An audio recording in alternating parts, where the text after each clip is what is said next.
ورحمۃ اللہ وبرکاتہ۔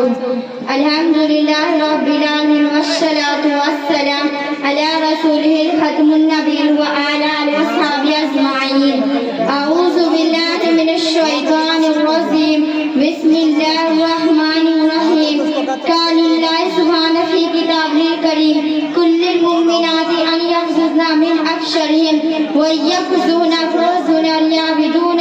زینتهن الا ما ظہر منها۔ معزز صدر شاہبہ خواتین اسلام، اس وقت میں آپ کے سامنے نگاہ بست رکھنے کے بارے میں اسلامی کچھ ہدایت پیش کرنا چاہوں گی، اور اس آیت کا کچھ حصہ بھی میں نے آپ کو سنایا ہے۔ اور سب سے پہلے میں چاہوں گی کہ آپ کے سامنے اس کا اردو ترجمہ کر دوں۔ اس آیت میں اللہ رب العالمین نے اپنے نبی رحمت اللہ علیہ سے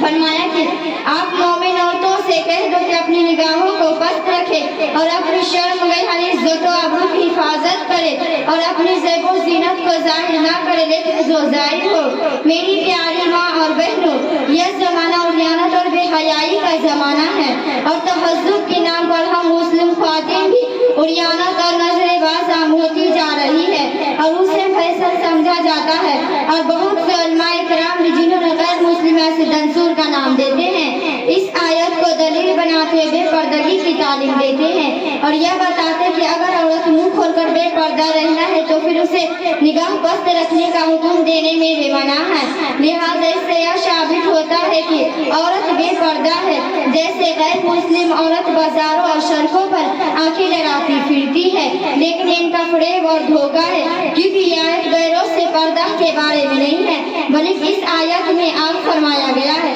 کہ اپنے شوہر اور سسر وغیرہ کے سامنے زیب و زینت کے ساتھ رہ سکتی ہے، جس سے ظاہر ہے کہ ان میں نگاہ بست رکھنے کا حکم دیا گیا ہے۔ جن کے سامنے ایک عورت جا سکتی ہے لیکن جن غیروں کا سامنا کرنے کی اسے اجازت اسلام نے نہیں دی ہے، تو پھر اپنوں کے سامنے بھی رہو تو نگاہ بست کر کے رہو۔ اور پھر اس آیت میں یہ بھی فرمایا گیا ہے وَلَا يَخْضُرْنَ بِأَرْجُلِهِنَّ مَا يُخْفِينَ مِنْ زِينَتِهِنَّ،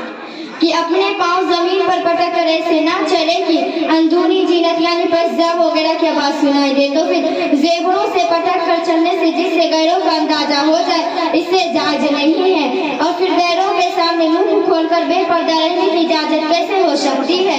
اس سے آپ کو اندازہ ہو گیا ہوگا کہ جو ایسے باتیں کرتے کہ عورت کو نگاہ بست رکھنے کا حکم دیا ہے، حکم دینے سے یہ ثابت ہوتا ہے کہ عورت کے لیے پردہ ہے اور فریب کار ہے۔ اور پھر یہ بھی سوچا ہے کہ بدکاری اور برائی کے دوزخ کیسے کھلتے ہیں، یہ تو سبھی جانتے ہیں کہ پہلے آنکھیں لڑاتے اور آنکھوں آنکھوں میں باتیں ہوتی ہے اور پھر معلوم جانکاری اور بدکاری تک پہنچ جاتا ہے۔ اس بات کو کسی شاعر نے یوں بیان کیا، ہوتا ہے روز عشق محبت ان سے پھنسے، آنکھیں زبان ہے مگر بے زبان ہے۔ اور ایک حدیث میں رسول صلی اللہ علیہ وسلم نے فرمایا الن نظر عینین، کسی طرح بری نگاہوں سے دیکھنا زنا ہے، تو پھر کیا ممکن ہے زنا آنکھوں دروازہ بھی کھول دے اور پھر اسے ناجائز قرار دے؟ خواتین اسلام، میں اپنی اس بات کو اور صاف کرنے کے لیے آپ کے سامنے ایک حدیث پیش کر دوں تو شاید آپ کو میری بات سمجھنے میں آسانی ہو جائے۔ سنیں اور ذرا دھیان دے کر سنیں۔ ابو داؤد اور طرز محمد کی روایت ہے جس میں ام سلمہ رضی اللہ عنہا نے بیان کیا، میمونہ رضی اللہ رسول اللہ کے پاس تھی، عبداللہ بن مکتم رسول صلی اللہ علیہ وسلم کے پاس آیا تو رسول صلی اللہ علیہ وسلم نے فرمایا کہ ان سے چھپ جاؤ اور پردے میں ہو جاؤ۔ میں نے کہا اللہ کے رسول اندھا ہمیں دیکھ نہیں سکتا۔ میں آپ کو یہ بتا دوں کہ عبداللہ بن مکتم بزرگ اور صحابی اندھے تھے۔ ام سلمہ رضی اللہ عنہا نے یہ بات سن کر آپ صلی اللہ علیہ وسلم نے فرمایا کہ تم دونوں اندھی نہیں ہو، تم انہیں دیکھ رہی ہو۔ اس سے صاف ہو گیا کہ فتنے سے بچنے کے لیے غیروں کو دیکھنا جائز نہیں ہے اور اس سے بری جذبات پھرتے ہیں۔ میں یہاں ایک اور بات کا ذکر، تم میں شاید کسی نے سوچا نہیں ہوگا کہ یہ تو نبی صلی اللہ علیہ وسلم کی بیویوں کی بات ہے، لیکن یہ تو نہیں ہے کہ صرف تم لوگوں کے لیے دیکھنا جائز نہیں ہے، جبکہ رسول صلی اللہ علیہ وسلم کی پاک بیویوں کو روکا جا رہا ہے تو کیا ہم ان سے پاکیزہ ہم غیروں کو دیکھ کر فتنے میں نہیں پڑ سکتے ہیں اور ہمارے اندر کی بری جذبات پیدا نہیں ہو سکتا ہے؟ میں یہاں ایک اور بات کا ذکر کر دوں کہ عام طور پر ہمارے یہاں عورتوں دیوروں